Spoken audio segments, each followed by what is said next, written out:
आगामी विधानसभा का चुनाव है और यहाँ 4 विधानसभा है, जिसमें 2 जो है वो जेएमएम के खाते में है और 2 जो है कांग्रेस के खाते में है। उसमें बोकारो और बेरमो जो है वो कांग्रेस के खाते में है। निश्चित रूप से जो परिस्थिति है और जिस ढंग से हेमंत सरकार में कांग्रेस के नेतृत्व में और हेमंत सरकार की गठबंधन की सरकार में जिस ढंग से काम हुआ है, तो आगामी विधानसभा भी हम लोग बहुत ही अच्छे ढंग से रिपीट करेंगे और सरकार हमारी निश्चित रूप से इंडिया गठबंधन की बनने जा रही है। इसी क्रम में बोकारो और बेरमो विधानसभा हमारे हिस्से में है और 2 जेएमएम के हिस्से हैं, तो इन चारों सीटों को हम लोग क्लिक करेंगे, इस बार जीतने जा रहे हैं। बोकारो के विषय में हम विशेष रूप से कहना ये चाहेंगे कि जो बोकारो विधानसभा में जो मौजूदा जो वर्तमान जनप्रतिनिधि हैं, विधायक हैं, उनका अब काफ़ी वर्षों के बाद मतलब 10 वर्ष गुजर गया, तो लोग उनसे जवाब मांग रहे हैं और 10 वर्षों का हिसाब मांग रहे हैं। उनसे ये पूछा जा रहा है कि आपको जो विस्थापितों के नियोजन के संदर्भ में आपको लाया गया था, आपको यहाँ के बियाडा, यहाँ के जो बेड़े में जो कारखाने जो बंद पड़े हुए हैं, जो बीजीएच की स्थिति है,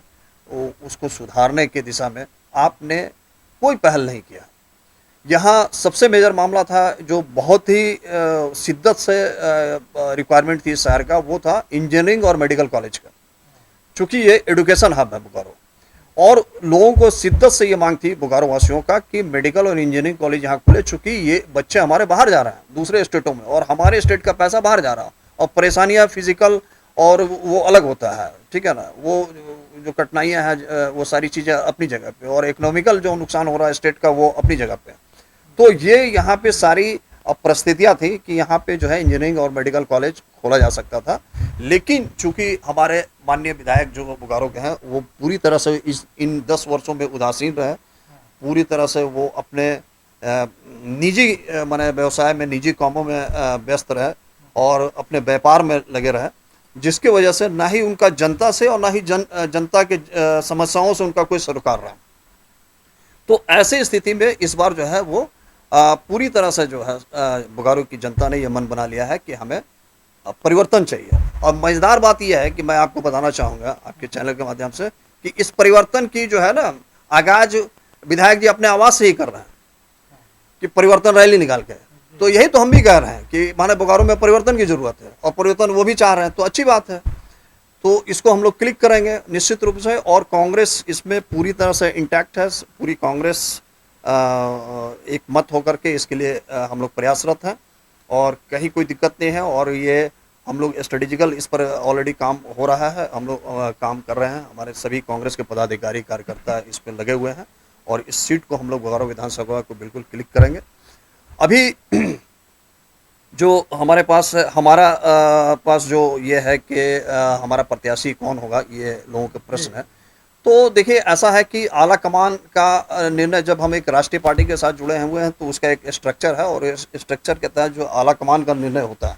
प्रत्याशी के संदर्भ में वो सर्वमान्य है। और एक कांग्रेस की हैसियत से, कांग्रेस के सिपाही की हैसियत से हमारा ये कर्तव्य बनता है कि हम उसको सर झुका के स्वीकार करें और हम करेंगे भी और करते भी रहे हैं। तो निश्चित रूप से आला कमान का जो फैसला होगा वो सर्वमान्य होगा, लेकिन आला कमान को हम अपनी भावना से बहुत विनम्रतापूर्वक मैंने अवगत कराते हुए कहना जरूर चाहेंगे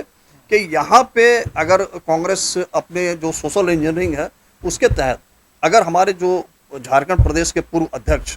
श्री राजेश ठाकुर जी, आदरणीय राजेश ठाकुर जी को अगर यहाँ पे मौका दिया जाता है तो निश्चित रूप से ये सीट क्लिक होगा बहुसंख्यक समुदाय से। अगर ये सीट किसी ये से ये होता है कि ये सीट अल्पसंख्यक कोटे में आता है बोकारो विधानसभा,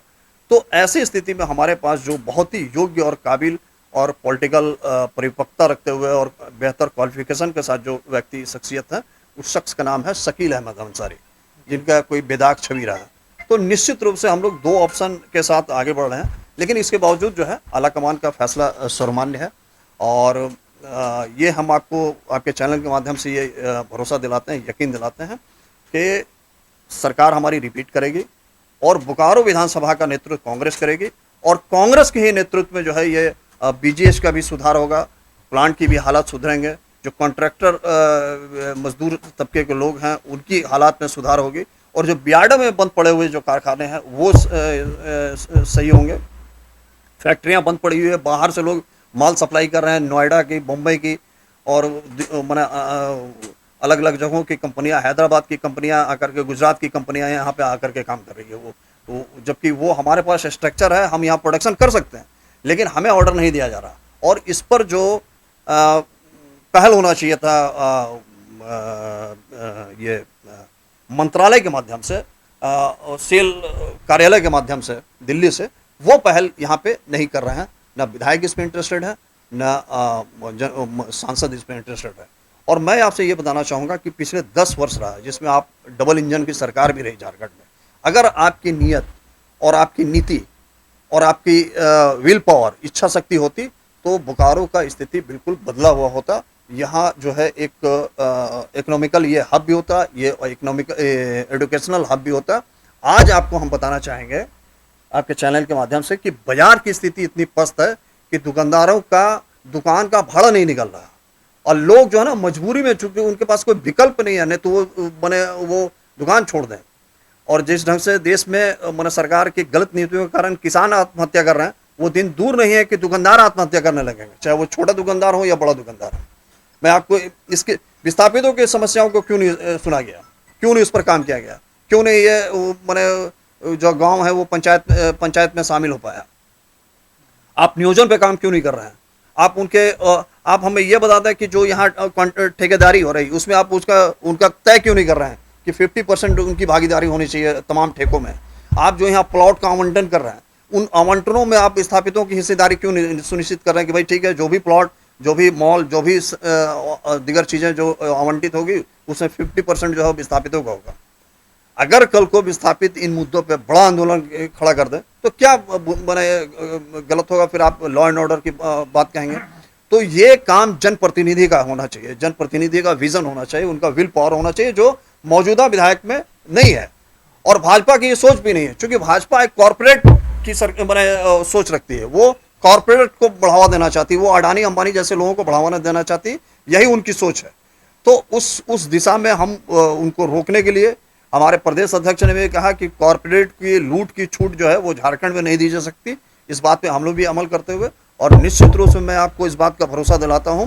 कि आला कमान जो भी प्रत्याशी तय करता है उनके साथ हम लोग इंटैक्ट होकर के, पूरी ताकत के साथ खड़े होकर के, और ये बोकारो की सीट जो है निकालने का काम करेंगे। न केवल बोकारो का, बल्कि बोकारो जिले में जो चारों सीट है वो भी हम लोग क्लिक करेंगे, और झारखंड में जो है वो जेएमएम और कांग्रेस और हमारे जो तमाम इंडिया अलायंस के गठबंधन के नेतृत्व में सरकार बनेगी। भैया, आप कहीं ना कहीं जो हमारे झारखंड प्रदेश के पूर्व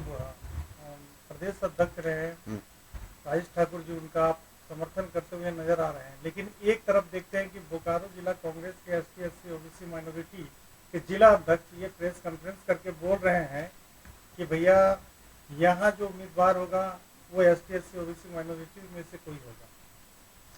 देखिए, ऐसा है कि डेमोक्रेसी है, राष्ट्रीय पार्टी है, और सबको ये राइट है अपनी बात को रखने का, ठीक है ना, सबको अपनी बात को रखने का ये है।